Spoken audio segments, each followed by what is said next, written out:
Kami sumasamba sa iyo at gumagalang sa krus mo na kaligtasan ng mundo.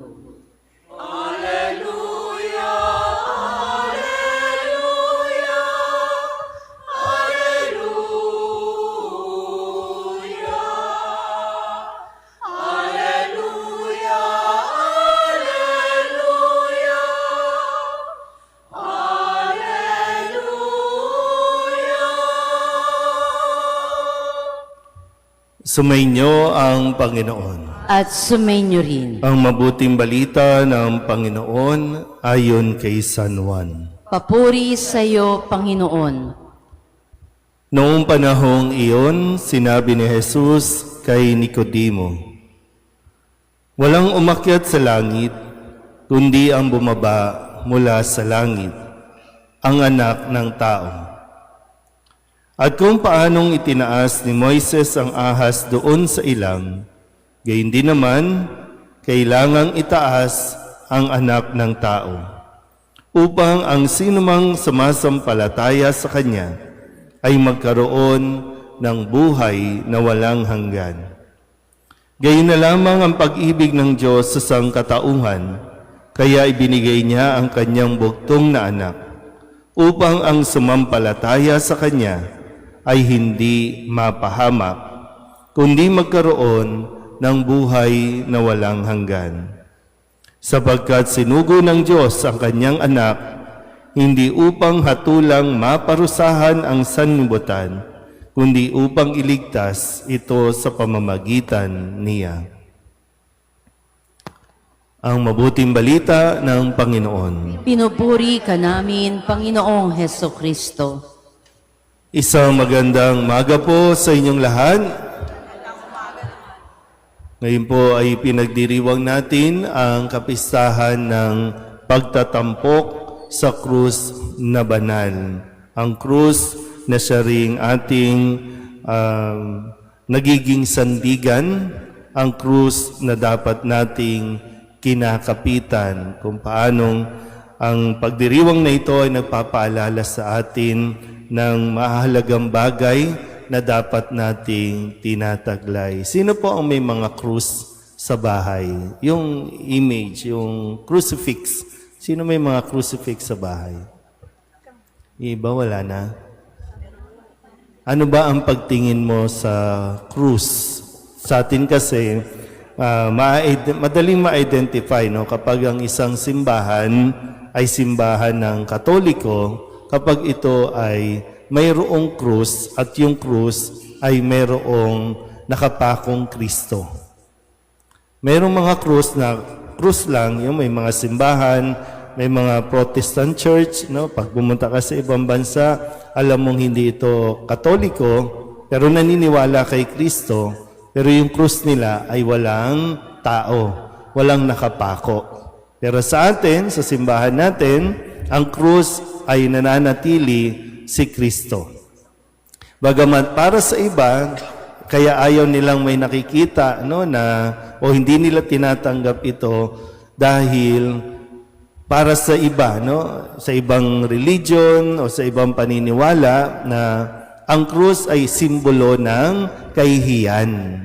Dahil nga ang krus noong panahon ni Kristo o kahit noong bago pa si Kristo ay ito yung parusa para sa lahat ng mga nagkakasala sa gobyerno, para sa lahat ng mga naaakusahan ng kriminal o mga pinaparusahan ng death penalty. Ito yung parusa.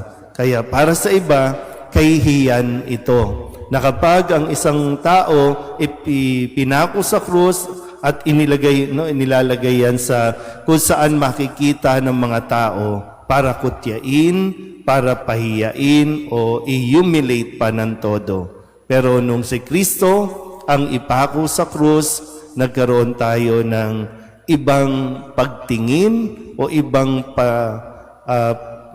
pagtanggap sa krus na ito. No? Ito na ngayon ay simbolo ng ating kaligtasan. Kaya sana po, no, yung mga krus natin, panatilihin natin ito sa ating mga tahanan, sa ating mga opisina o kung saan man para mas maipahayag din natin, itong empleyadong ito na nakaupo dito sa desk na ito, Katoliko. Bakit? Meron siyang krus.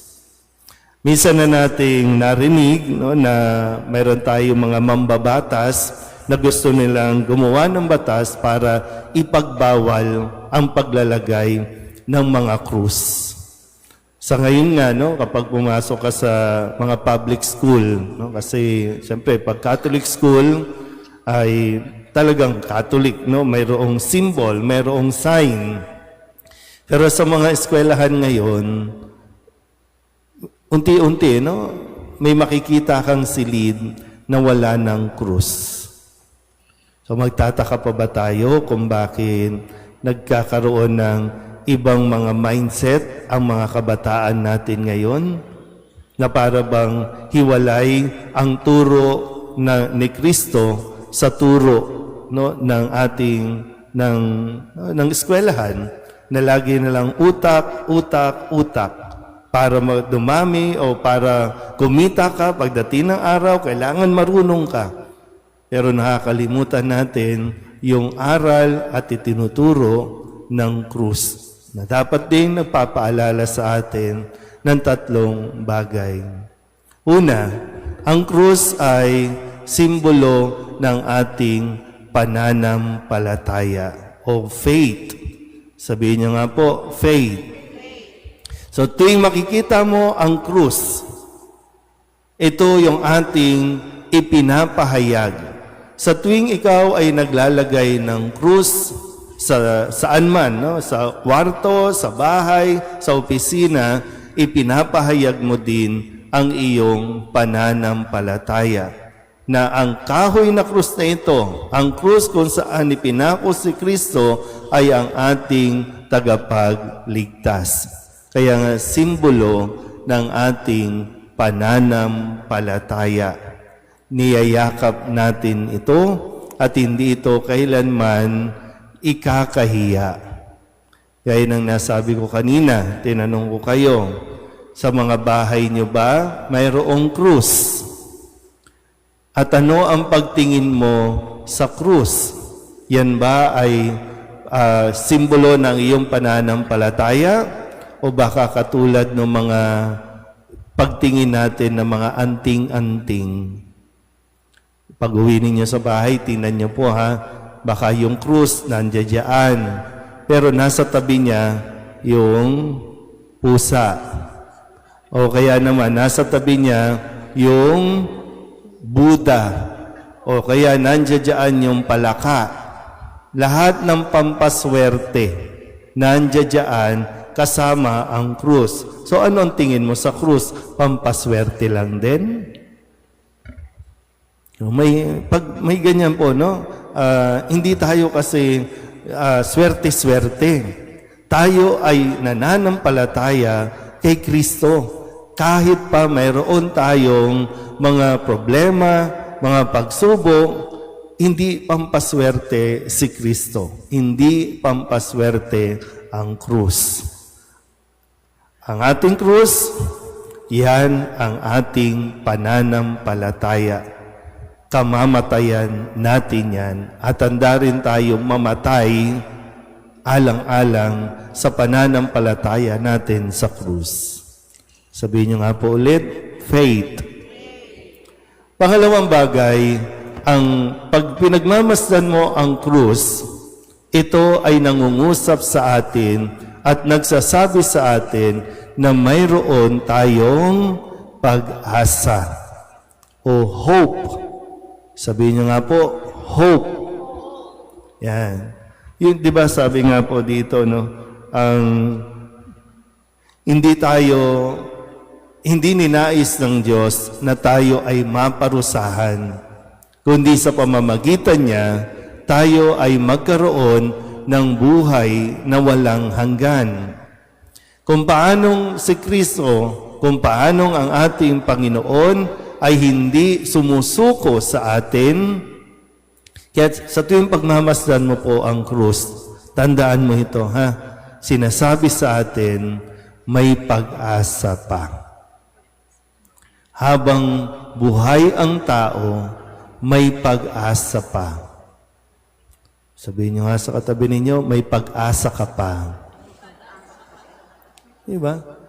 Nakakalungkot man, pero marami ngayon ang napakadali na kitlin ang kanyang sariling buhay. Ang dami nating suicide cases. Bakit umaabot sa pagkitil ng sariling buhay? Dahil nawawalan ng pag-asa o kaya naman nawawalan ng makakapitan.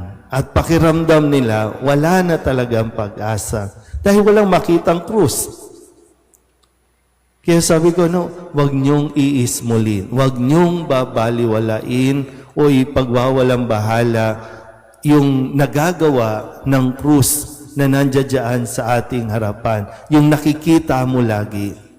Na kapag ang isang taong para bang wala na, hopeless na, kumapit ka sa krus, tingnan mo si Kristo na nandito o naparito para magbigay ng buhay, hindi para kumuha ng buhay.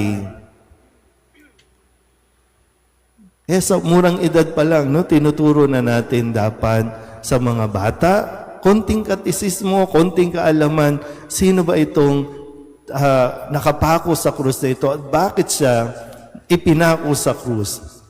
At bakit natin patuloy na dinadasalan o patuloy tayong nagdadasal sa harap ng krus?